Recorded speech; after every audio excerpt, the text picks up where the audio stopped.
안녕하세요. 잡시광입니다. 싸이의 강남 스타일에 나오는 동네가 물에 잠겼다.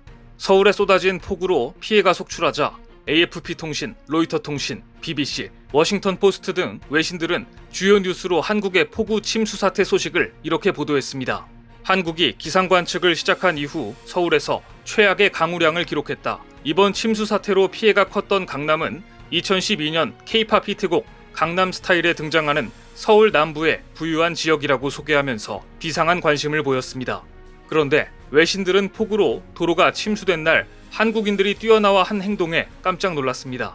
지난 11일 한 온라인 커뮤니티에는 이번 폭우에 대처하는 한국인들에게 전 세계가 감탄하고 있다는 영상이 공개됐습니다. 당시 폭우로 인해 도로는 차가 지나가지 못할 정도로 물은 성인 다리까지 차올라 있었습니다. 그런데 비까지 세차게 내리는 열악한 상황임에도 불구하고 주변 시민들은 누가 시키지도 않았는데 각자 집에서 바구니를 꺼내들고 모였습니다. 그리고 나서 주민들은 침수된 도로에 자리를 잡고 묵묵히 물을 퍼나르기 시작했습니다. 영상에는 소방차가 올 정도로 심각한 상황이었지만 어린아이들과 노인까지 우산을 쓰고 도와주는 모습이 감동을 자아냈습니다. 이 영상은 우리나라보다 해외에서 빠르게 화제가 됐습니다. 해외 누리꾼들은 위기 상황인데 서로 돕는 대단한 나라다. 한국인들의 높은 시민의식이 보이는 영상이다. 자연재해에 발벗고 나서는 시민들은 한국인 뿐인 듯하다. 비를 맞으면서도 묵묵히 물을 퍼나르는 게 멋지다. 등의 댓글이 이어졌습니다. 이외에도 수도권 곳곳에서는 붕괴된 집안과 부서진 도로 타일 등을 정비하는 숨은 영웅들의 손길이 분주하게 움직였습니다. 덕분에 기록적인 비가 쏟아졌음에도 수도권 지하철은 재빠르게 정비해 오전 시간대 정상 운행되었고 동작역 등 일부 역사가 비 피해로 한때 운행이 중단됐지만 이 역시 30분 안에 복구해 출근길 대란을 막을 수 있었습니다. 도로 역시 비가 쏟아지던 때에는 잠시 통행이 중단됐으나 수많은 인력이 투입돼 다음날 혹은 새벽쯤 통행이 재개됐습니다.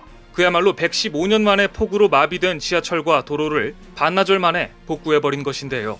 국난 극복이 특기라는 소리를 들을 정도로 위기에 강한 한국인들이기에 가능한 일이었고 빨리빨리에 익숙한 민족의 저력이었습니다. 하지만 일본에서는 이 같은 빠른 복구를 기대하기 어렵습니다. 서울과 수도권의 기록적인 폭우로 인해 큰 피해가 발생하면서 일본 도쿄 인근에 건설된 대형 홍수방지 시설이 한때 화제가 됐습니다. 도쿄는 강이 많은 데다 태풍이 잦고 평지가 펼쳐져 있어 홍수에 취약합니다.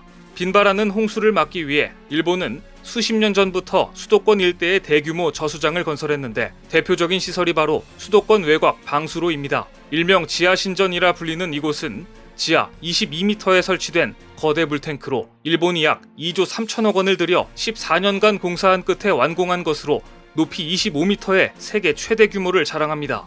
일본 국토교통성은 이 시설이 200년에 한 번 닥치는 폭우에 대비할 수 있는 규모로 총 67만 톤의 물을 한 번에 저장할 수 있고 4대의 펌프를 모두 가동하면 길이 25m 수영장 1개 분량의 물을 1초 만에 퍼낼 수 있다고 홍보했습니다. 빗물을 저장하는 용도의 지하신전은 확실히 훌륭한 장치였습니다. 하지만 이런 지하신전이 존재함에도 불구하고 일본이 매년 홍수 피해를 입고 있다는 소식은 반복적으로 들려옵니다. 최근에도 일본에 기록적인 폭우가 발생하여 수해가 났습니다. 대체 일본은 어떠한 이유로 지하신전이 무용지물이 될 정도로 폭우에 취약한 것일까? 이유가 궁금합니다. 전 세계적인 이상기후로 일본 역시 홍수 피해를 피해가지는 못했습니다. 지난 10일 아오모리현에는 사흘간 350mm가 넘는 기록적인 비가 내렸는데 이 양은 예년 8월 한 달 평균 강수량과 맞먹는 것이었습니다. 보시는 것처럼 지난 10일 일본 아오모리현 아지가사와 마을 주민들이 침수됐던 가구 및 생활 집기들을 세척하고 있습니다. 앞서 지난 3일에는 일본 북서부 지역인 야마가타현에서도 폭우로 인해 도로가 크게 함몰되면서 자동차가 추락하는 사고가 발생하기도 했습니다. 그런데 일본의 수해 복구는 한국과 달리 오랜 시간이 걸립니다. 이유는 수해 때마다 길거리를 뒤덮는 오물, 즉 똥범벅 때문입니다. 지하신전과 같은 빗물 저장 장치가 있어도 주택가 곳곳은 오래된 함유식 하수시설 때문에 너무나 쉽게 침수 피해가 발생하고 골목은 금세 똥범벅이 되고 맙니다. 함유식 하수시설의 악명은 2020 도쿄올림픽을 통해 전 세계에 드러난 바 있습니다. 도쿄올림픽 당시 철인 3종 경기가 있었던 오다이바 똥물 사건 아마 기억하실 겁니다.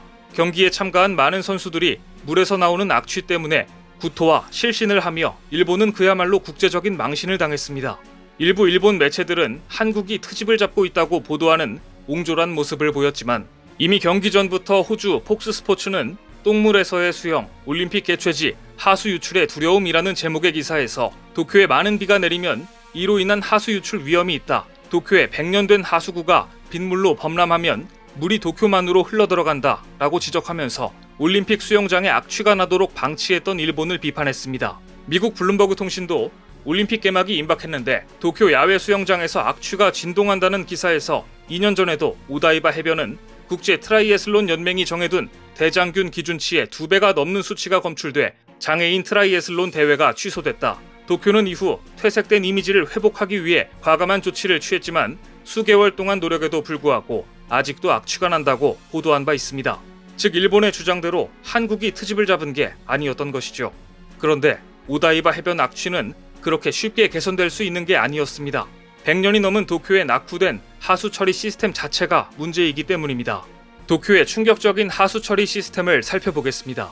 도쿄에서는 생활하수와 화장실에서 나오는 오수 그리고 빗물 우수를 함유지 즉 저장고에 모읍니다. 그런 다음 이곳에서 부유물을 가라앉히고 부유물을 처리장으로 보낸 뒤 넘치는 빗물만 오다이바 해변으로 방류한다는 개념인데 문제는 도쿄의 인구에 비해 이 저장고가 너무 작다는 것입니다.